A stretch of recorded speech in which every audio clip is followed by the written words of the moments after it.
But I'm pleased to say, when you're talking about voting, that you have supporters in California. Lassen County voted overwhelmingly for you in California. I believe we had the highest margin in all the 58 counties in California. You are loved in Lassen County. And I believe that to a certain extent, we are sort of a forgotten part of California. We are rural California, and we do not stand for the policies in Sacramento. We have a horrible problem in our public lands, in our forests. We've got illegals, drug cartel.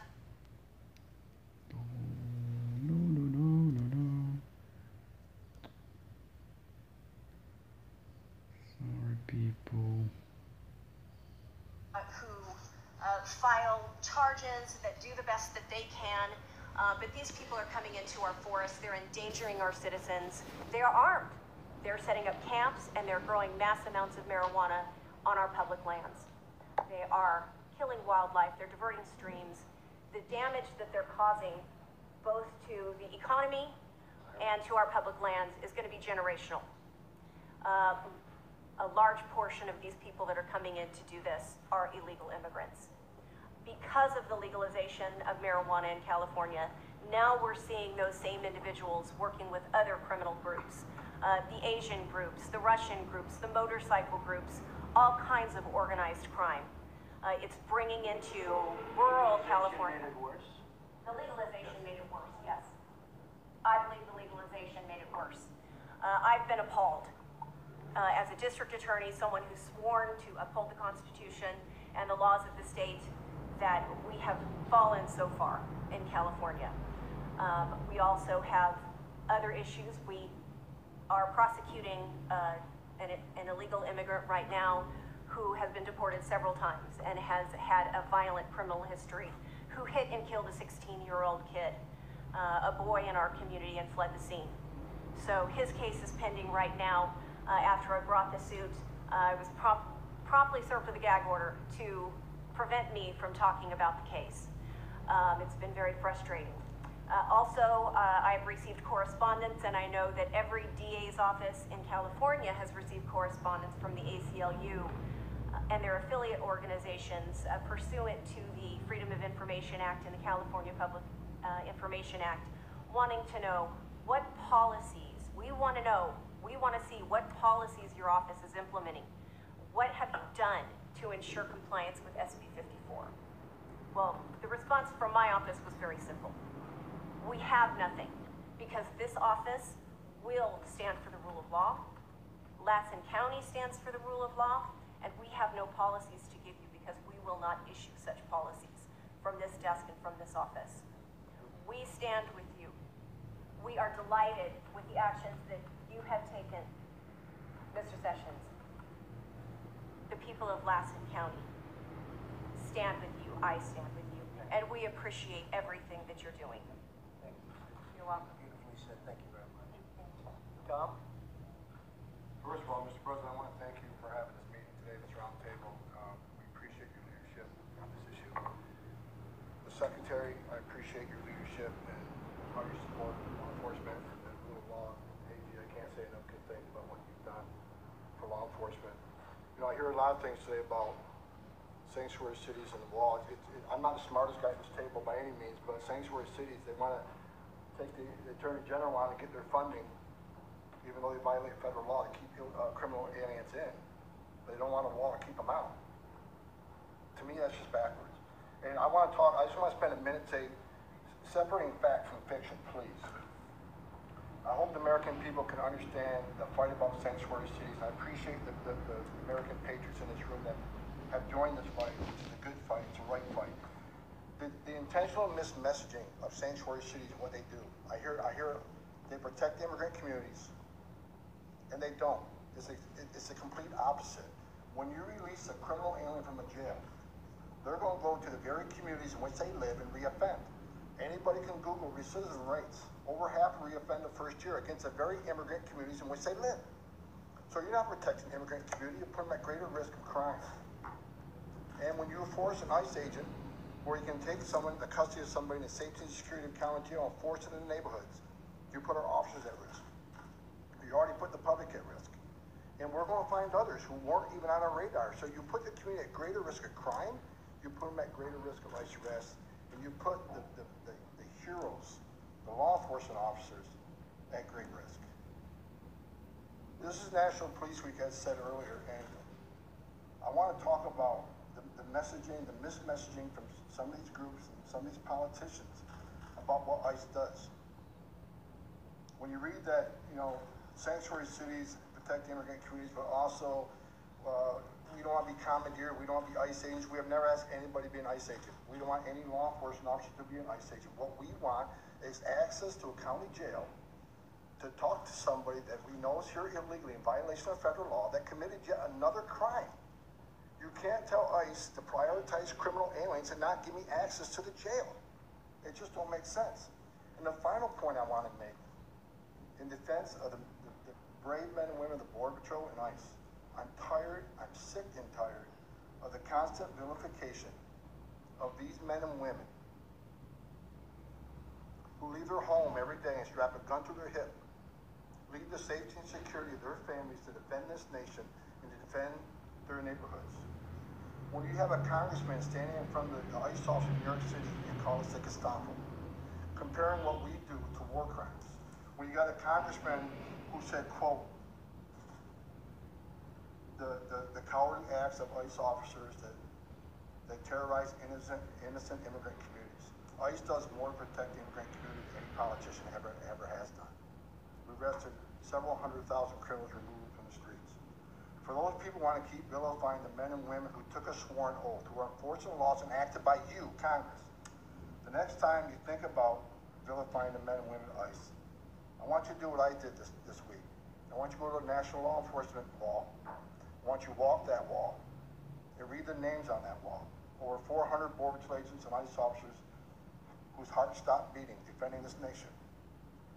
It's a dishonor to these men and women who gave the ultimate sacrifice to vilify the men and women that carried badge and gun. So think twice before you do it.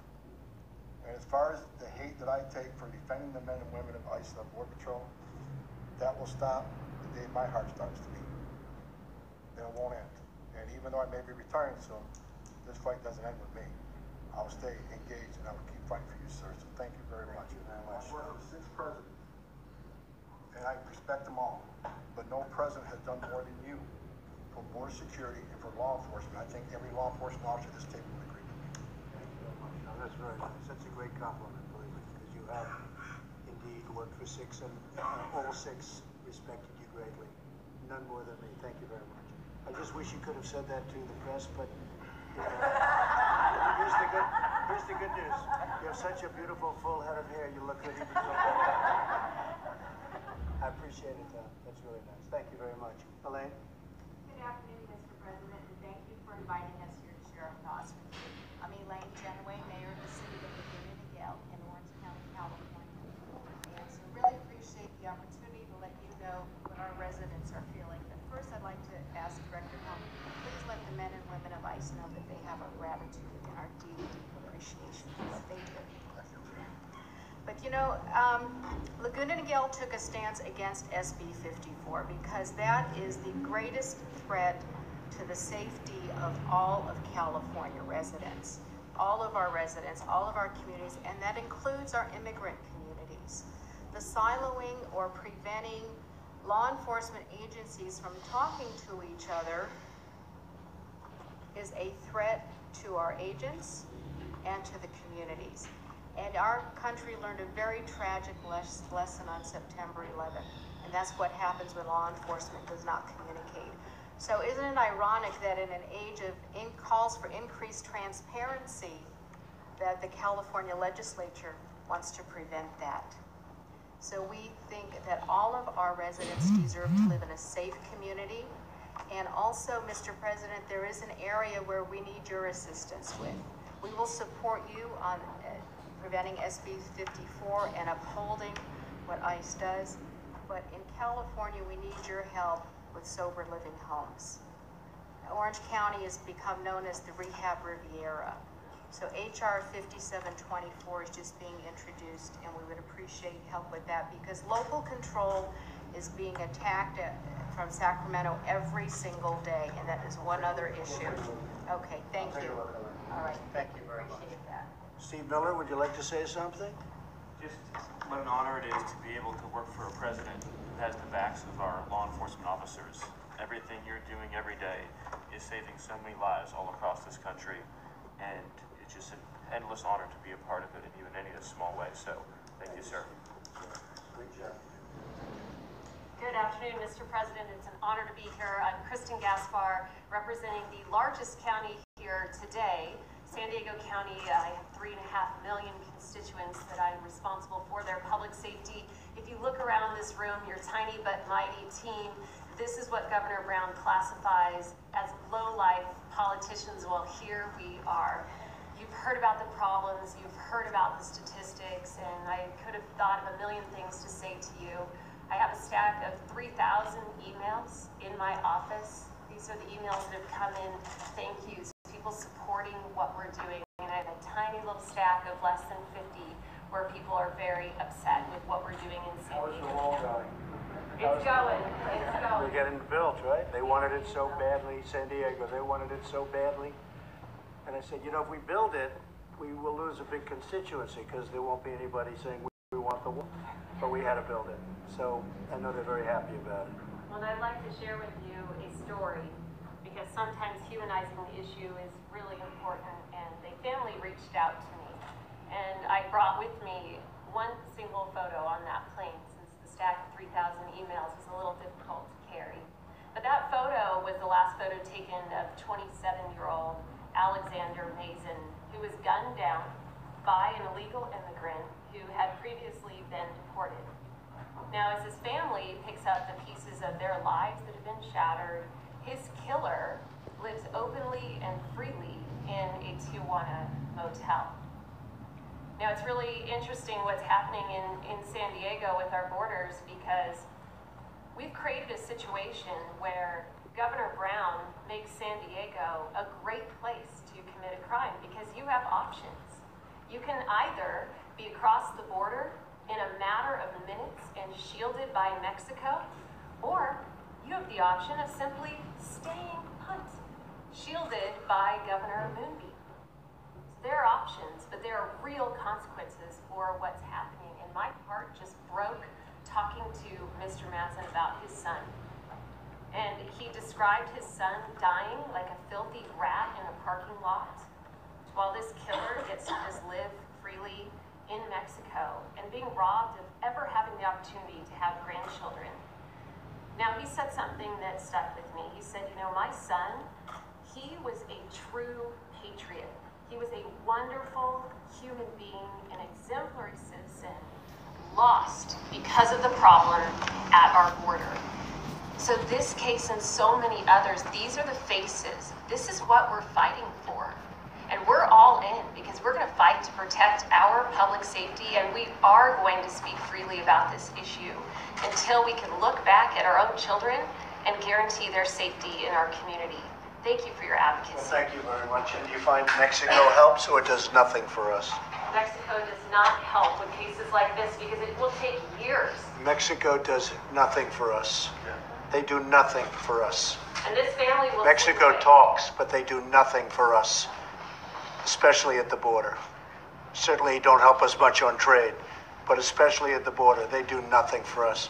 Jeff, thank you very much. Jeff? Mr. President, it's great to be with you. I want you to know that the President has made clear to all of us that we have to do better. We are going to do better. Our department, we're reviewing everything we're doing. We're going to probably have twice as many prosecutions, add a whole bunch of judges, and do the things that we can to move this agenda forward. But I want to tell you, in my opinion, having been here in a lot of battles over this issue, this year, Kevin, and I know you and I were talking about, could be the year. This is the year that we have to move Congress. I've always said Congress will pass anything as long as it doesn't work. If you come up with a bill that will actually improve our sheriffs and our ICE officers and Border Patrol officers' ability to do their job, to deport people who've entered illegally, then they object and we seem to come up short. This time, let's don't come up short. We've got a leader. He can articulate this message effectively, and if we all get behind our leader, we'll get something done this year that's historic. Thank you, Jim. Thank you very much. Mr. President, Ray Grangoff, Deputy with the Orange County Sheriff's Department. Thanks so much for fighting for law enforcement. It's much appreciated. You know, for us, as the mayor said, the biggest issue with SB 54 is not being able to communicate with law enforcement partners. We need to be able to talk. And since 9/11, we have done a great job of opening up the communication at the local, state, and federal level and addressing our shared threats. And in communicating with ICE, we were able to address the shared threat of getting criminal offenders off our streets. We had a 287G program in Orange County where we were able to screen all our inmates, and some of those people that we were able to identify were people that weren't even yet on ICE's radar because they were just new to the country. And so we were able to put them on our ICE's radar and get them out of here. One of them that stands out was back in October 2016, a 21-year-old that was in jail on child molestation charges. We screened that person and we were able to alert ICE, and now that person is serving time and will be out of the country. But that goes away with SB 54, and we're not able to talk, and that is not a good thing. We need to address those shared threats. So we will reap these bad policies that have been sown. But the lawsuit and what your administration is doing to fight that is a huge help. So keep it up, and thank you so much. Thank you very much. I appreciate it. Hi, Julie Hackworth, McIntyre City of Barstow. We have the longest cul-de-sac. The National Training Center is 27 miles from the city of Barstow. When we joined the amicus brief, we recognized that myself and my council members was that federal law reigns over immigration, not the state. What is happening and listening around this table of what's happening in other communities, I haven't had anything personal from the ICE of illegal immigrations yet, but I know it's coming because we can't enforce anything. Crime rate is up in California, and it's going to continue to rise as long as these policies are blanketed across California. And they're not talking to the small communities. We talk to our citizens every day. They're afraid. We have the crime rate in the nation is way down, but in California it's up because of the ridiculous laws. Yes. Go ahead. And I just appreciate, Mr. President, for you here, listening to our concerns, listening to, it's going to take all of us, and I think we're ready to make the fight to California to say, enough's enough, we're done. The blanketed policies across California aren't working. So we need help. I'm glad that you're making this fight known. We appreciate everyone in your staff and your administration helping and pushing through to make sure that our communities are safe. Thank you very much. Appreciate it. Thank you. Mr. President, I'm Ward Kusamoto from the tiny town of Los Alamitos, and we were first and we were boldest. And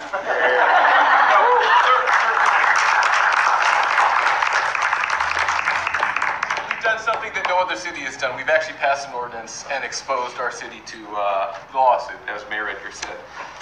And in this experience, there's a silent majority of patriots out there. I'm sorry, I'm getting broken up. That they want this. They want us to do what we're doing. And then anyone with common sense knows this California Values Act was put in place to protect those that are here breaking the law. And the message I got from this whole experience is the citizens of our state and our city feel like they have less rights than the entitled illegal aliens. And the entitled attitude is the thing that really just makes me really unhappy. They feel they're entitled to something that we don't even get. So please, sir, we need your help. We appreciate your leadership. And I think as... and by the way, you gave us great leadership too. Thank you, sir. Don't kid yourself. You did a great job. But the state, the doublespeak from the politicians of the state of California, the commandeering, they've commandeered our police force by, tying their hands. And so that's the doublespeak that comes out of the bullies there. We just poked the bully. And I think being the lowlifes that we are. We're closest to the people. We know what the people want, and we've gone forward with that boldly. And I've asked other cities to step up and do at least consider the matter, listen to their constituents, and they'll know what they're supposed to do. And thank you, sir. Thank you very much. Great job. Thank you. Mr. President, Michelle Steele from Orange County, and thank you very much for inviting us. And I just want to say, as a Korean American, first generation Korean American, went to legal process to coming in here.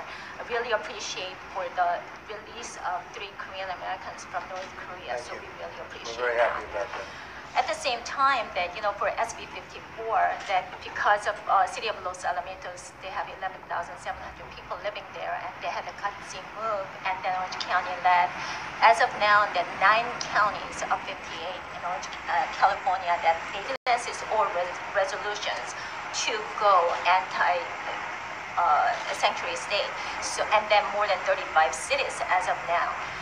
This is really interesting experience because I was never called. I'm married to, Kevin knows my husband, Sean Steele, who is a national committeeman from California.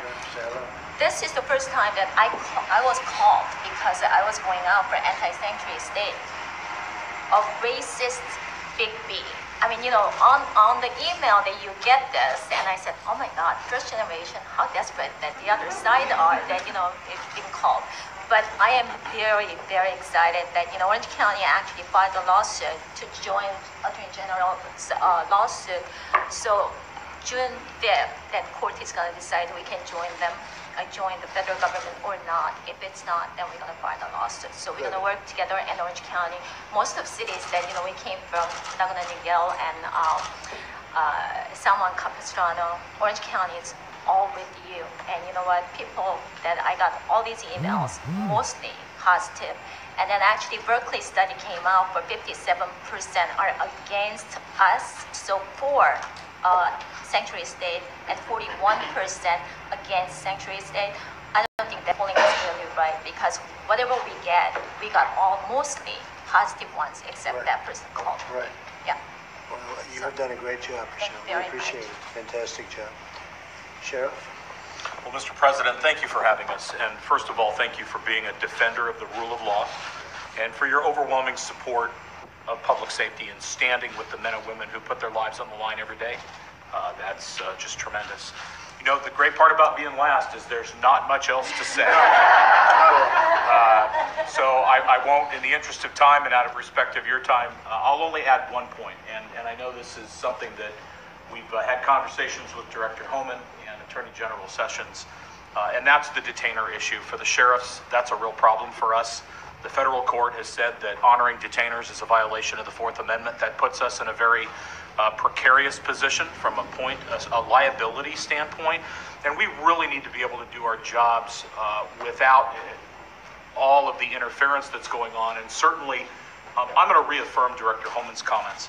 We have an outstanding relationship with ICE. We work very closely with them. Since 9/11, sir, we have an unbelievable partnership with our federal law enforcement agencies, and there shouldn't be anybody interfering with a sheriff's ability, a chief's ability, or anybody in this room at this table today from defending people against those who exploit and victimize them.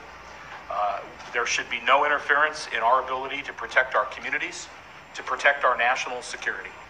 I'm privileged to live in the Central Valley where agriculture is the #1 economic industry, multi-billion-dollar industry. We feed the world.